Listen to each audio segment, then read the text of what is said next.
Good afternoon, scholars, and this video is to help you for your Friday, April 3rd assignment.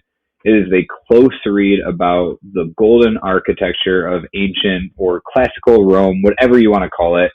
They happen at the same time. Classical age, ancient age for Rome was at the same time. So it says, scholars, this assignment is a close reading that breaks down the art and architecture of ancient Rome. This article will explain how it was similar to Greece's art and architecture, but it was also advanced enough to be advanced enough on its own to be considered golden. Your job is to read the article and answer the 8 questions attached by replying to the comments I have provided. So again, it's a PDF document, so you have to open it in a new window to do so. So let's open it up. And then we have to open it in a new window, and then you will have access to the comments. What else should you have open while you're working on this assignment? You can have open your Golden Age word wall. Is it mandatory? No, but it's a good idea just to get in the habit to open it. So I'm going to go ahead and do that. Awesome. So let's go back to my architecture PDF. Scholars, there's a good chance that you have been in a class where I have raved about how much I love architecture and how much I want to visit the different places in the world that have great architecture. You all know that. I play with Lego sets that have architecture.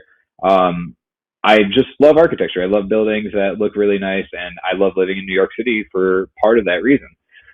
Rome, Italy is one place that I would love to visit someday to see their great architecture and how well it has lasted to this day. In Rome's golden age from 27 BCE to 450 CE, architecture seemed to spring up with ease because they had some of the greatest minds around to design buildings and efficiently construct them with the resources they had available, such as marble, limestone, etc. Many of these buildings are still standing today and attract many tourists.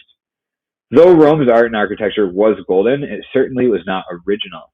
Many of their buildings and artworks are very similar to Greece's, and we are going to be analyzing an article that explains how Roman architecture was similar to Greece's, but was also golden in its own way as well. So your job, open this document in a new window, read the article below, and answer the 7 questions. There are 8, but I'm going to answer one in this video. So if you're watching this, there will be 7. Incomplete sentences by pressing reply to type. Also, I gave you this. If you're interested to learn more about Greece architecture, you can visit this Google Earth page. I don't know if you'll have access with it through your Bronx Charts account because that was acting weird for me earlier. But if you go to it through like another account, you can even like ask your parents. This is what the Google Earth page for Rome, Italy looks like. So when you go there, you can just press fly here and it takes you to Rome. And then my little screen is in the way now, but if it went to the next point of interest, like I can take it to different areas. Like I could go to the Colosseum or whatever I wanted to go to if I just zoom in. And then I could click on different things and go to the Colosseum. Like fly here. You fly to the art museum. Takes a while because I'm screen recording at the same time, putting a lot of stress on this computer. But if you want to go to Google Earth and look at Rome's architecture, I highly recommend you do so. It is amazing. So let's go back to the assignment though, since that is just a fun thing you can do.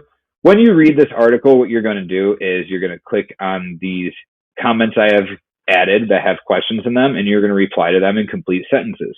So I'll start and just model, and then I will just let you guys get to work. Ancient Roman art and architecture, introduction. So what is the question I'm answering here? You can always click here, it'll tell you. What are 2 reasons the Romans created art and architecture?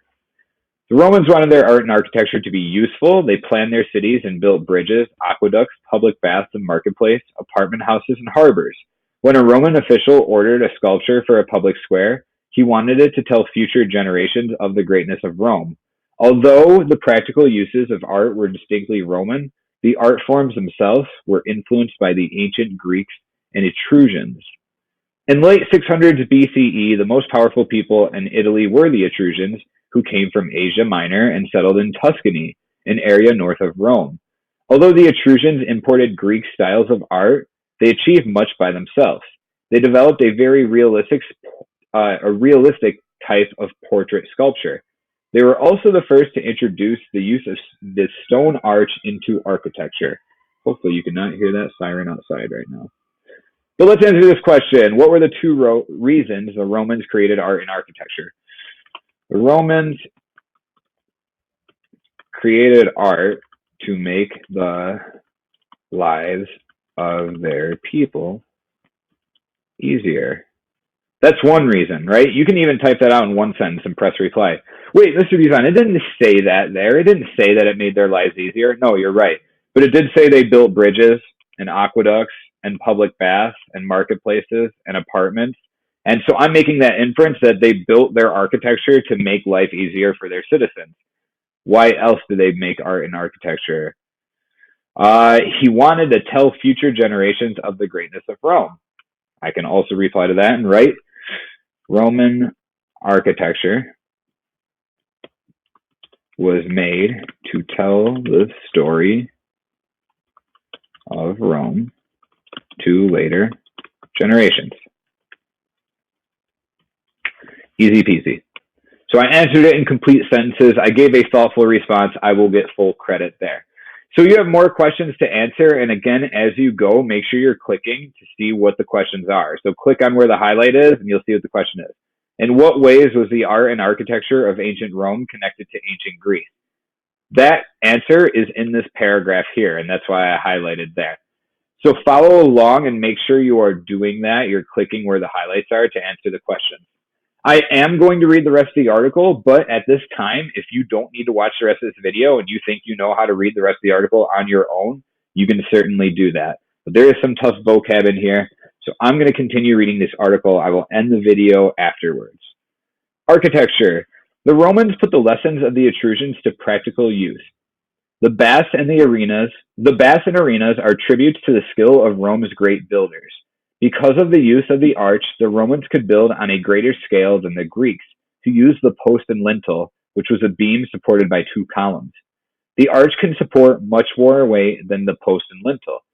Roman aqueducts were often 3 levels of arches piled one on top of another, and their buildings, such as the Baths of Caracalla, enclosed huge open areas.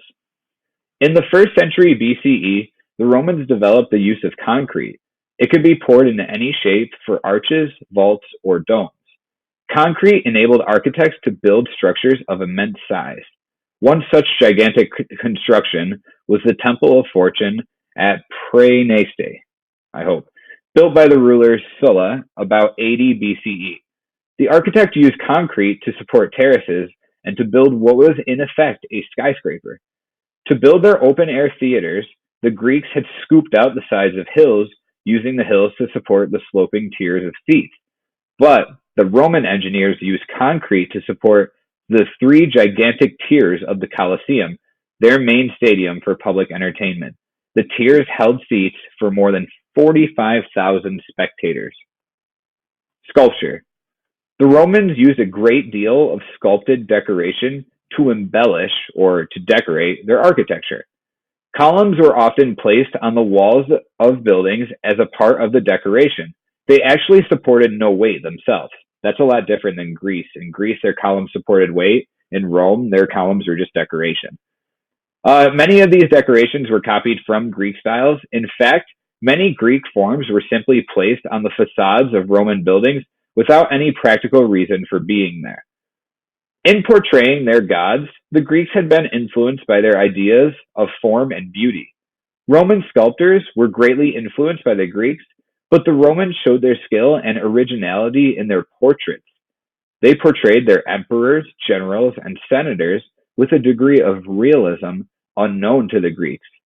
Thinning hair, double chins, a crooked nose, all the physical traits that could make one person look different from another can be found in Roman portraiture. So what that is saying is, whenever the Greeks made sculptures, they made their sculptures look amazingly perfect and godlike, and they had no flaws. But if you look at a Roman sculpture, if the guy had a funny looking nose, they would sculpt it so it had a funny looking nose. So it was realistic. Moving on to painting. In 79 CE, an eruption of the volcano Vesuvius destroyed the city of Pompeii, covering it with layers of lava that hardened into rock. The wall paintings preserved in this rock tell us nearly everything we know about Roman painting. Painting was usually done as a form of decoration. In Pompeii, for example, paintings were executed on the inside walls of houses in fresco, which was a painting that was made on wet plaster. Often these murals were used to make the room seem larger, giving the illusion of depth, or to create a pastoral landscape where there was no window or a view. Columns and other forms of architecture were often painted into the compositions or used to frame the murals and add the feeling of depth. A system of perspective was known and used by the Romans. Red, black, and cream white were among the most popular colors. Roman painting achieved a high degree of naturalism through the artist's understanding of perspective and use of light and shade. Roman, the Romans painted many charming scenes from nature and portraits of children and beautiful young men and women. Religion, too, inspired their art.